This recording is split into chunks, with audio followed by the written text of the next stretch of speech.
Since the 5 years on, since the uprising and since the Basuni Commission put a series of recommendations that were accepted by King Hamad of Bahrain, we continue as Amnesty International, we continue to see a number of violations taking place in relation to freedom of expression and freedom of peaceful assembly, in relation to torture and other ill treatment of prisoners and detainees, and in relation to unfair trials. A number of cases, there has been an increase of clamp down on freedom of expression online and offline, where you have a number of people, including leading political figures, who have been imprisoned because of speeches they gave in assemblies, and others who were being prosecuted because of their criticism of the Bahraini government on social media websites, in particular on Twitter. There has been travel bans on human rights activists, and there has been an arrests and trials of key leading political figures like Sheikh Ali Salman, Ibrahim Sharif, and the continuation of the imprisonment of the 13 opposition activists. We have travel bans, as I said, on Nabil Rajab, and restrictions on others who are not necessarily high-profile figures, but people who happen to criticize the authorities either on Twitter or criticize even a foreign country, like others who were criticizing Saudi Arabia and were arrested and are currently being prosecuted. So this is in relation to freedom of expression and assembly. Obviously, there still continues to be a ban on freedom of peaceful assembly in Bahrain, where people are not allowed to demonstrate, where we can still see the excessive use of tear gas and people being shot at during demonstrations. Those who are unlucky to get arrested, either because right after the protests or afterwards, often get tortured. Amnesty International received reports and documented cases of torture. Other cases where particularly torture is almost routine is in relation to people who have been arrested because of their alleged involvement in terrorist activities.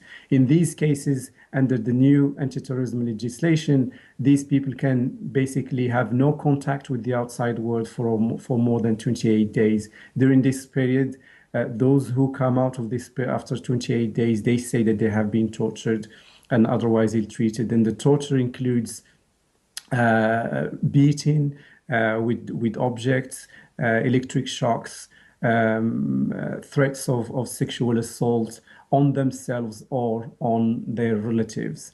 And the main problem is these allegations of torture do not actually get effectively investigated, although the government has put in place a number of institutions to investigate, in particular, such abuses by the security forces. In many an instance, these allegations are not effectively investigated, and the institutions put in place that have been working so far for more than almost we're nearing 3 years and a half, they haven't done the work they were supposed to do. The Special Investigations Unit hasn't been investigating allegations of torture adequately. The Ombudsman hasn't been investigating police abuses as they should be doing. And there continues to be torture because of the failure of the authorities and the failure of these institutions to actually carry out adequate and independent investigations. When such allegations of torture come to court, they are often dismissed and not taken into account. And people who appear before the courts, they get sentenced to lengthy prison terms, including to, and some have been sentenced to the death penalty.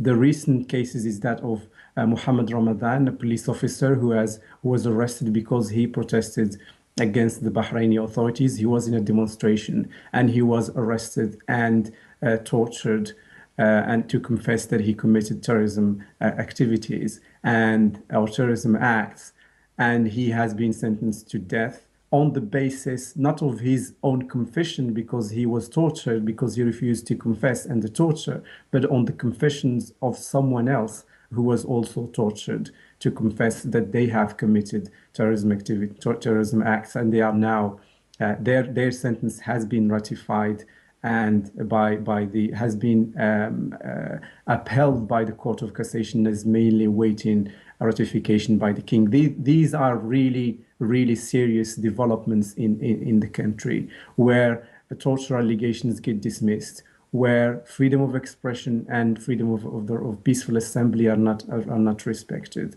and the international community and the Bahraini authorities. Before we go to the international community, the Bahraini authorities, they continue to claim that they have fully implemented the Biki recommendations, the Bassiouni Commission recommendations. They say that they have even gone beyond the implementations of the recommendations. This is obviously a PR speech. This is evidence shows that the Bahraini authorities have failed indeed to implement these recommendations. And the fact that such violations continue is proof that these recommendations have been implemented and have not been implemented correctly.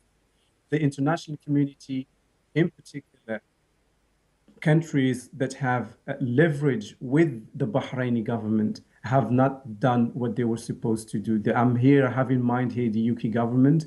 They are too much preoccupied with the technical assistance that they are giving to Bahrain to actually pay attention to the wider picture and to act on that wider picture. They have dismissed claims of allegations and they focus on the fact that Bahrain continues to be on track as far as reform is concerned.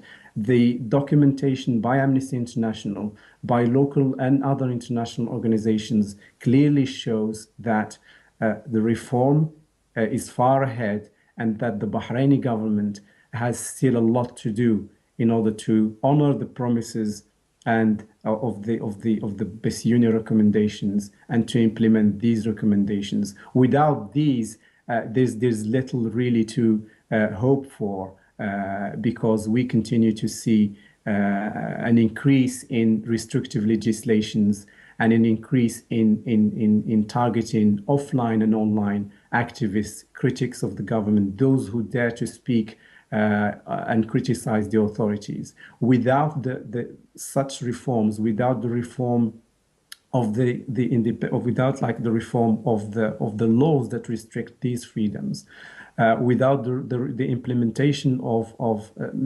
independent and efficient mechanisms to investigate torture, and without an independent judiciary, the reform will be probably speaking about giving the same speech and the same concerns and same recommendations again to the Bahraini authorities years on.